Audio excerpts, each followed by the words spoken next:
Happy Tuesday. Happy Tuesday. Today is the 4th day of January and the second episode of season 3 of the Be Your Own Hero show. Hero is an acronym. It means helping everyone reach optimism, as it says right there on my hoodie. That means it's a reciprocal action. As you help others, you also help yourself. So check that out. Try it in your life, and you will definitely see the results. I'm your host. I am Sekouwrites. I am a professional creative and the creator of the Hero Ministry movement, which has expanded from Hero hoodies to being my broad way of attempting to uplift and inspire the unhoused community through a number of different ways, including these wearable affirmations like my hoodie. You can still find the hoodie and the mask and the socks and all things hero related at my website, sekouwrites.com. Okay, so shout out to New Thought Media Network for allowing me the space and opportunity to be here and talk about my journey of becoming my own hero. Disclaimer, I'm not a personal trainer and I'm not a financial advisor, so do your own due diligence.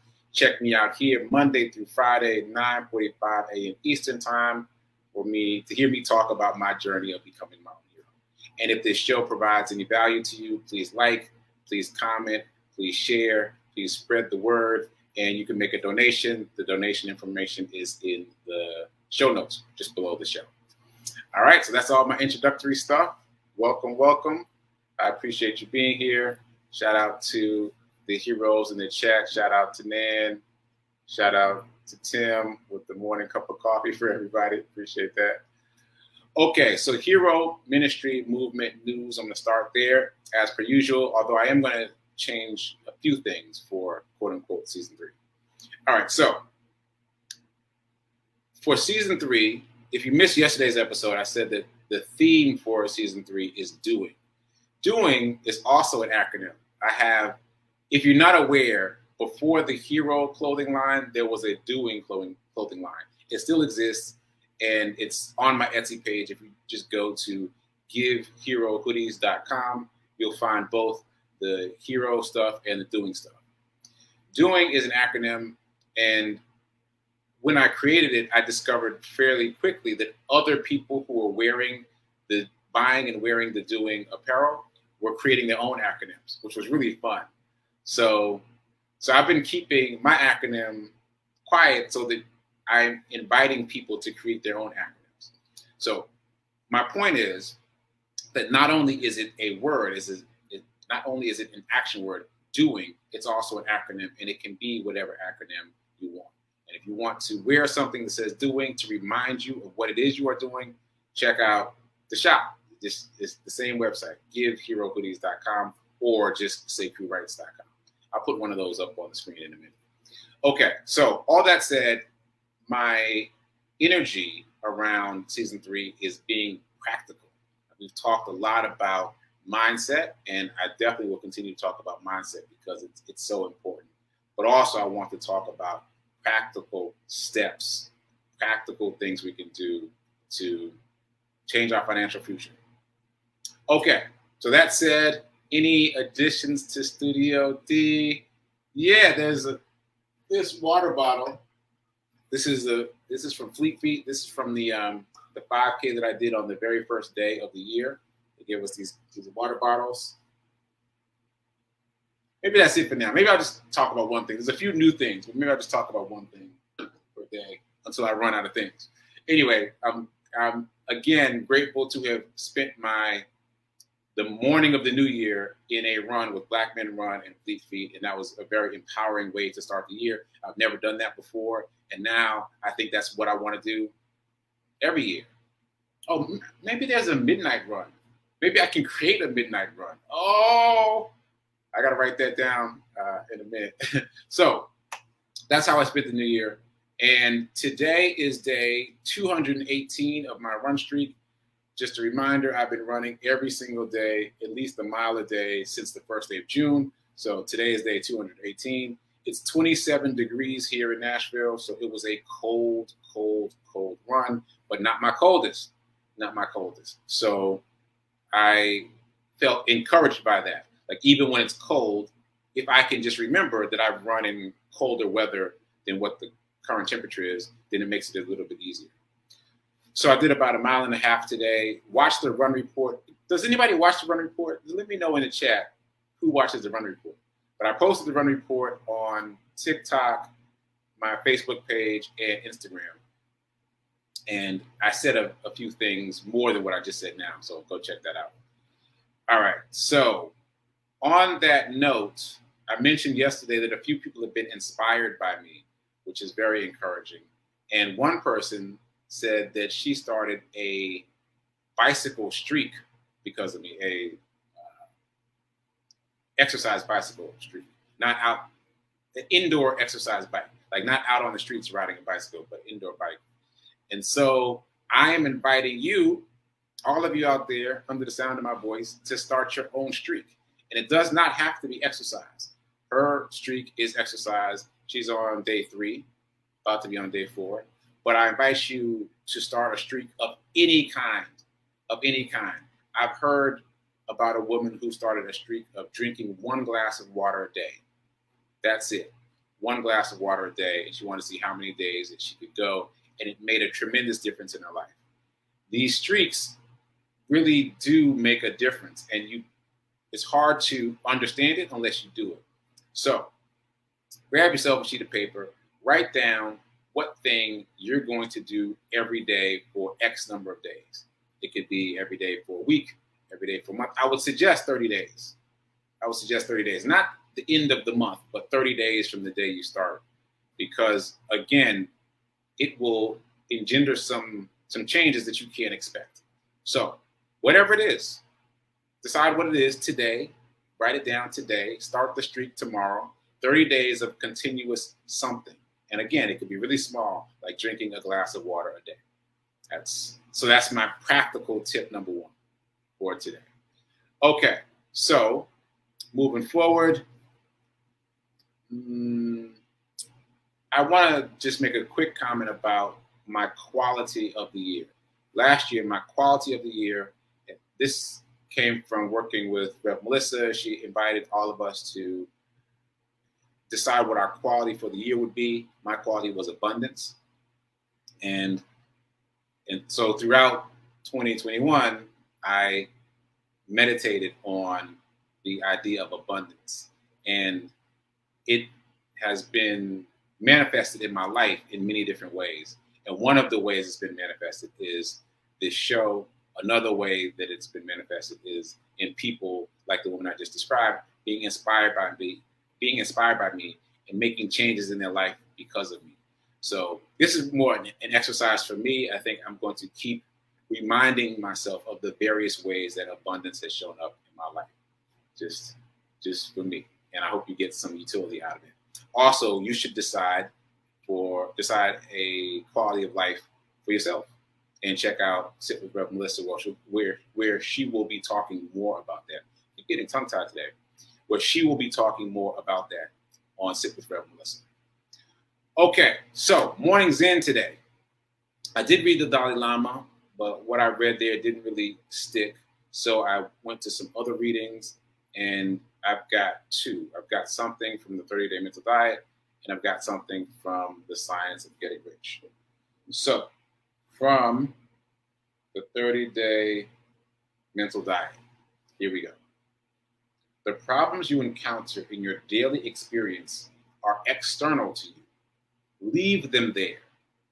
You can deal with them much better if they are out where you can see them, properly appraise them, and determine an adequate course of action.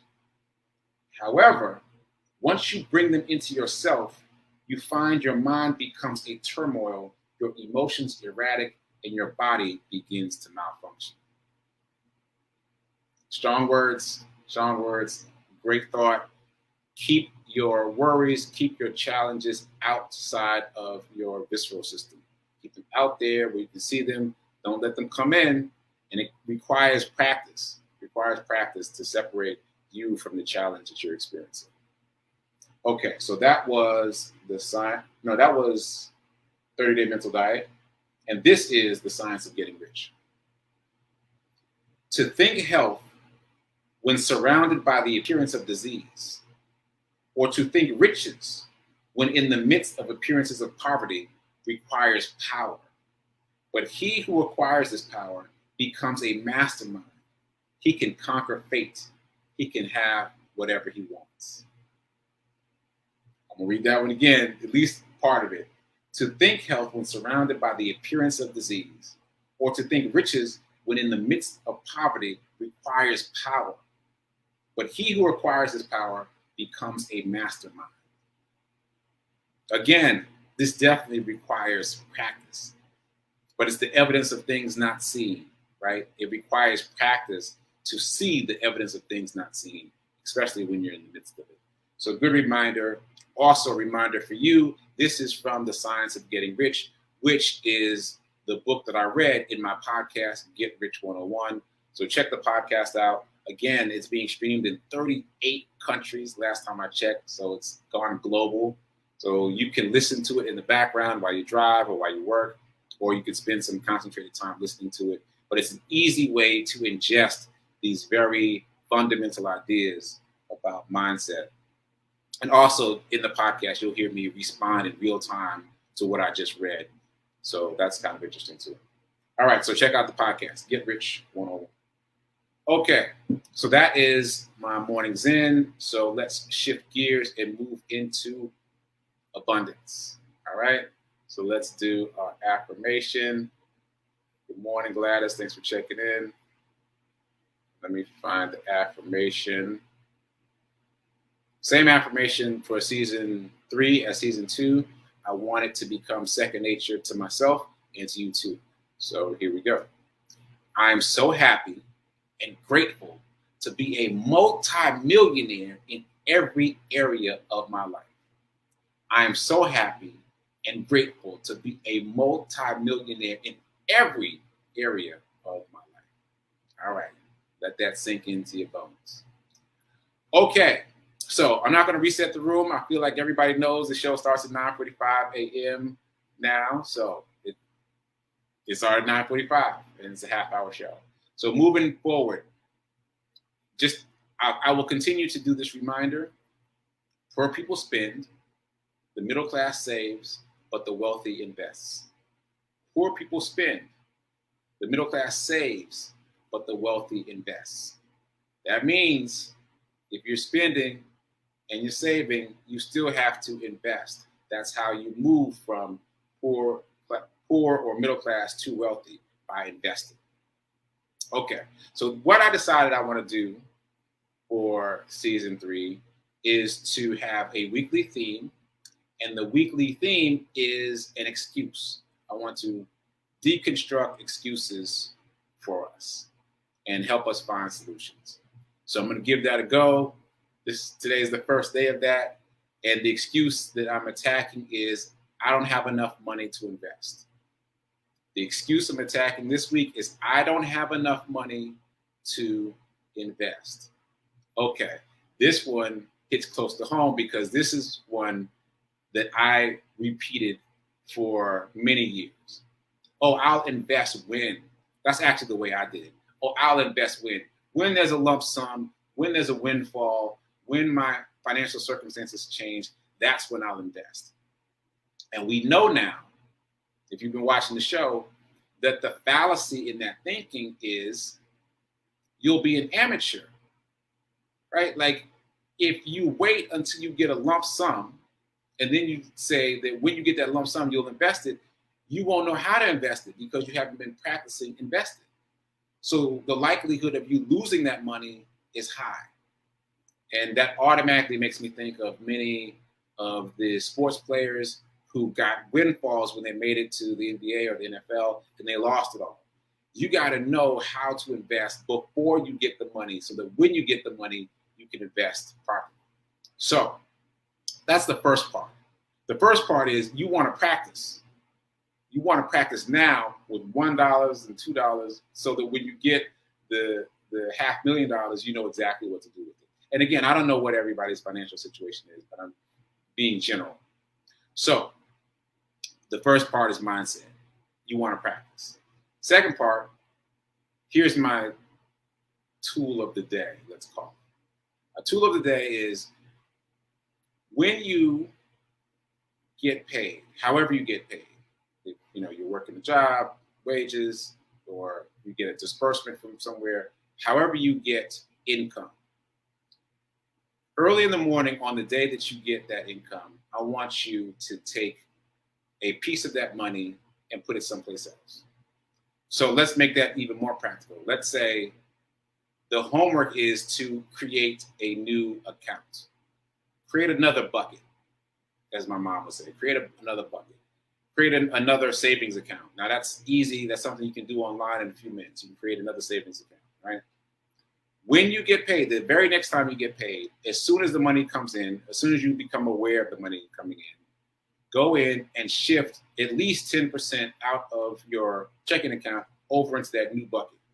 Immediately, right off the top, don't even think about it. Just figure out 10%, move it over.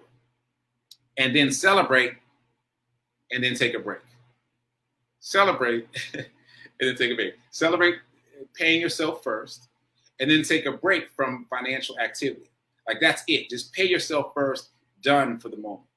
And then later on in the day or the next day, then you can come back in to start paying bills. But make a separation between paying yourself and feeling good about paying yourself first, and then later pay the bills. Like create an emotional separation. Celebrate yourself for paying yourself first, and then later take care of all the bills. All right, so I'm gonna need you to write this down. If you're gonna do it, write it down, because when you write it down, there's studies have shown that if you write a goal down, you're like, I think it's 60%, you're 60% more likely to actually accomplish the goal just by writing it down. So I will recap what I've talked about thus far, but write it down. Write down that you are going to pay yourself first this year. And then write down the percentage. It's 10%, it's 20%, it's 30%, whatever it is. I am going to pay myself 10% first this year. If I pay myself first this year, it's going to be 10% of everything that comes in. Okay. So that feels really solid and practical. Next thing I want to mention is a resource. And I know I have a list of resources, but I want to kind of break it down into smaller chunks to be more useful. So today's resource is a book that I've mentioned before, The Psychology of Money. The Psychology of Money. Let me get the author's name. By Morgan Housel. The Psychology of Money by Morgan Housel. Okay, so if you remember, when I was talking about this book before, that might have been season 1. I was talking about this book before. I mentioned the fact that he talks about a man in the book whose name is Ronald James Reed. Ronald James Reed. Ronald Reed was the first person in his family to graduate from high school. Made even more impressive by the fact that he had to hitchhike to high school. So he had to be very committed. He was the first person in his family to graduate from high school. He had normal jobs. He worked as a gas station attendant for part of his life, and then as a janitor for the other part of his life. He was married once and widowed. He bought a 2-bedroom house, stayed in it his whole life, and had a fairly unremarkable life. His hobby was chopping firewood. No largesse, no big expenditures. It was a very simple life. When he passed away, he left $8 million to 2 folks. He left $2 million to his stepkids and $6 million to the local hospital and library. $8 million. He passed away with a net worth of $8 million. And in the book, what I say is the author's name is Morgan Housel, talks about how this man did it. But I'll just tell you what it is. It's very simple. All he did was he took a piece of his paycheck from working on cars and a piece of his paycheck from being a janitor, and he put it into blue chip stocks. That's all he did. All his life, all his working life, he would take a little piece, put it into blue chip stocks, and leave it there. Take a piece, put it into blue chip stocks, and leave it there. And that was the only thing he did. And so if that's all you do, you can create a significant net worth. I'm trying to figure out if I should talk about net worth. I don't want to go too far off on a tangent, but let me just say that a net worth, if you're unfamiliar, can be very beneficial to you because on paper you're worth X amount of dollars. So this man, Mr. Reed, on paper was worth $8 million. Right? He could have walked into any bank and said, "Okay, I want a loan," and they would have given it to him because his net worth was $8 million, and he could have used that loan to buy another asset, like real estate or. Okay, so I feel like I'm going too far afield. I want to keep this pretty tight and specific. The point is, all he did was take a little piece of his paycheck and put it into blue chip stocks, and that's it. And he created a multi-million-dollar net worth. So you can do the same thing. Blue chip stocks are simply the big stocks. Like it's actually a term derived from poker. Blue chips are the highest denomination chips in poker. But the point is, blue chip stocks, the idea is that these are the stocks that have stood the test of time, that are going to keep on keeping on and keep on going up in value. So as we know, because of season 2, what we talked about there, the easiest way to invest into blue chip stocks is to simply buy an index fund. An index fund has done all the legwork for you. They've allocated resources to, well, let's just use the S&P 500. There are 500 companies within the S&P 500, and those 500 companies are the biggest companies in the United States. So you get to invest in 500 of the biggest companies in the United States at once by investing in the S&P 500. And the vast majority of those companies are blue chip. So you don't even have to do the research. You can just pinch a little bit off of whatever you make and put it into an index fund. Make it even more specific. Pinch a little bit off of whatever you make, put it into the S&P 500. Pinch, move, pinch, move. So back to today's tip. Pay yourself first. Put it in that new bucket that you just created, that savings account. And then when it reaches a certain amount, move it over into the S&P 500. Right? Simple. Be like Mr. Reed. Take a little piece of what you make, put it over there into blue chip stocks and let it grow. Let it compound, let it grow. Okay. I think that's it. Like, there's all these other things I want to say, but I feel like I don't want to muddle it. Like, let's just keep it really, really simple. Homework. Write it down. Write down the fact that you are going to pay yourself. Make a commitment to yourself to pay yourself every time some money comes in. I'm going to pay myself first this year every time some money comes in, and this is the percentage I'm going to pay myself. Write that down. That's part 1.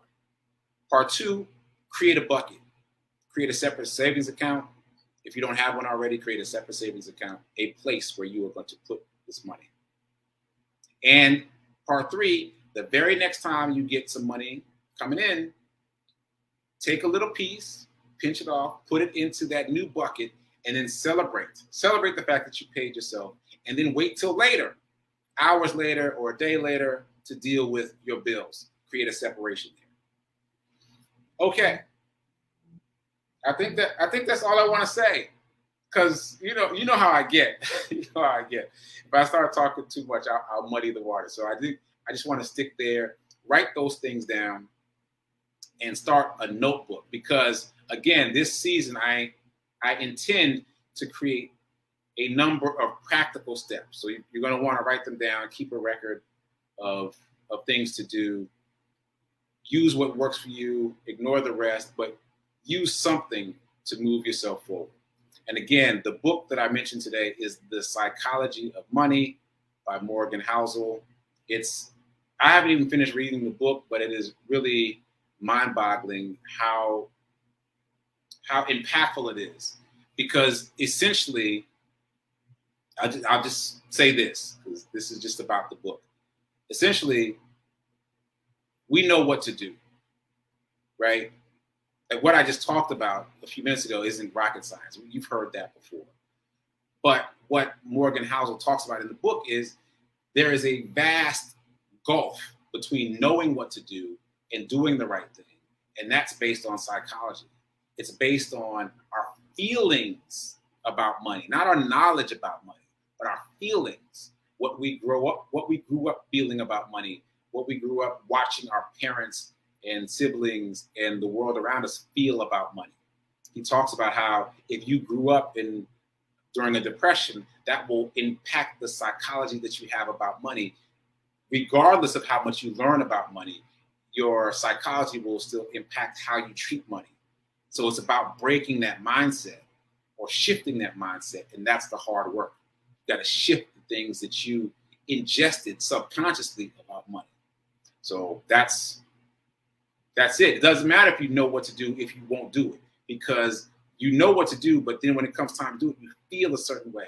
You feel tight or pinched or unable to do it, which is why I started with the excuse, I don't have enough to invest, because that's what most of us say. But what we're really doing is we're protecting the money that we have because we don't feel like it's the right thing to do to invest.